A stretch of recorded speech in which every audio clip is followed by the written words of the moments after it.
Pernah ngerasa nggak sih, hidup itu kok kayaknya gitu-gitu aja? Kerja, bayar tagihan, beli barang, terus ya gitu lagi. Kalau pernah, Anda nggak sendirian. Sekitar 170 tahun yang lalu, ada seorang pria bernama Henry David Thoreau yang udah jenuh banget sama semua itu. Dan dia melakukan sesuatu yang cukup gila. Dia pindah ke hutan. Nah, bukunya Walden itu bukan sekedar cerita tentang alam loh. Ini adalah cetak biru ekonomi yang super radikal, yang mungkin bisa mengubah total cara kita mandang kerjaan dan duit selamanya. Nah, ini nih diagnosis dari Thoreau. Dia ngelihat orang-orang di sekitarnya itu kejebak dalam apa yang kita sebut rat race, siklus kerja yang nggak ada habisnya. Mereka bukan lagi kerja buat hidup, tapi malah hidup buat kerja. Dan di balik semua kesibukan itu, dia ngerasain ada semacam keputusasaan yang sunyi. Sebuah perasaan yang kayaknya familiar banget ya di era hustle culture sekarang ini. Dan disinilah letak paradoksnya. Para tetangganya ini kan dapat warisan ladang, rumah, dan macam-macam properti. Harusnya bebas dong. Tapi ternyata enggak. Mereka malah jadi budak dari harta mereka sendiri. Seluruh hidup mereka habis cuma buat ngerawat dan bayarin sesuatu yang katanya milik mereka. Ini nih yang bikin Thoreau nanya pertanyaan tajam. Siapa yang sebenarnya memiliki siapa? Kamu yang punya cicilan rumah? Atau cicilan rumah yang punya kamu? Buat ngejawab pertanyaan tadi, Thoreau nggak cuma kritik doang.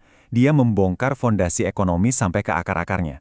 Menurut dia, kita semua ini udah salah kaprah soal harga barang. Nah, ini dia definisi ulang soal biaya menurut Thoreau. Oke, ini ide besarnya. Biaya sesungguhnya dari sesuatu itu bukan angka rupiah di label harga. Biaya sesungguhnya adalah berapa banyak kehidupan yang harus kamu tukarkan buat dapetin itu. Waktu kamu, energi kamu, kebebasan kamu.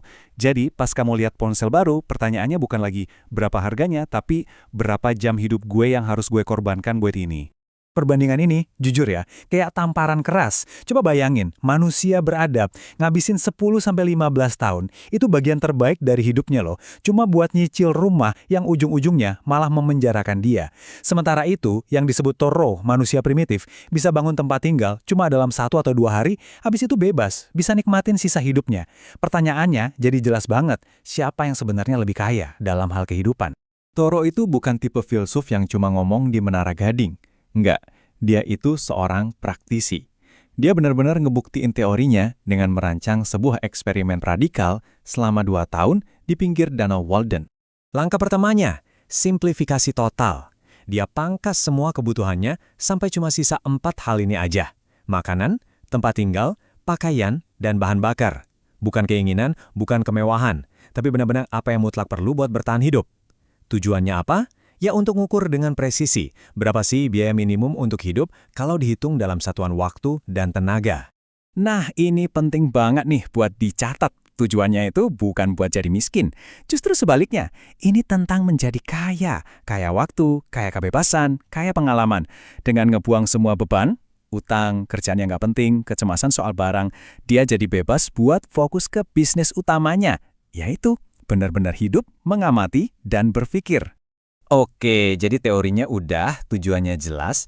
Terus gimana hasilnya di dunia nyata? Nah, ini nih bagian yang paling bikin kaget. Soalnya, Thoreau nyatat semuanya dengan super detail, kayak seorang akuntan profesional. Ini pertanyaan pertama yang dia jawab.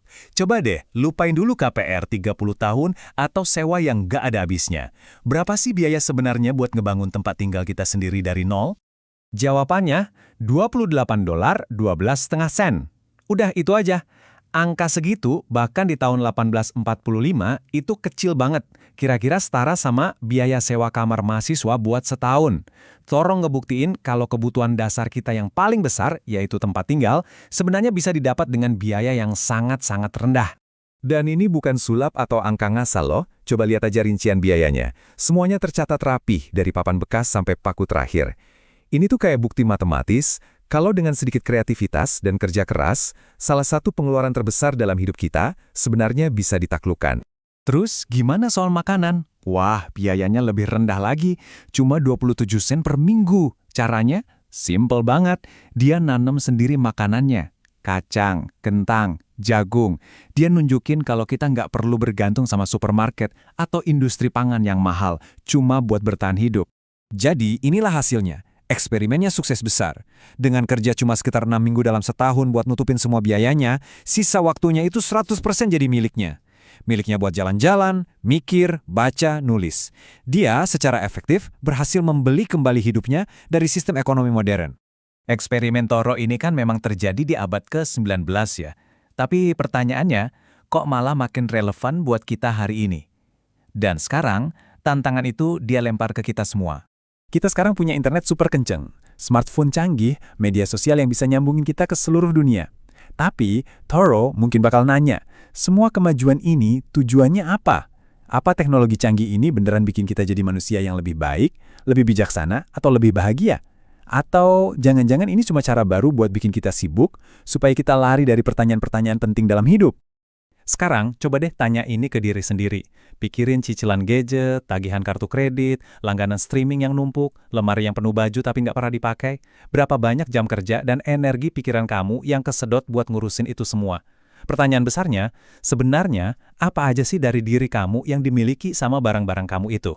Dan ini membawa kita ke pertanyaan pamungkas. Setiap hari, kita menukarkan aset kita yang paling berharga, waktu hidup kita yang terbatas.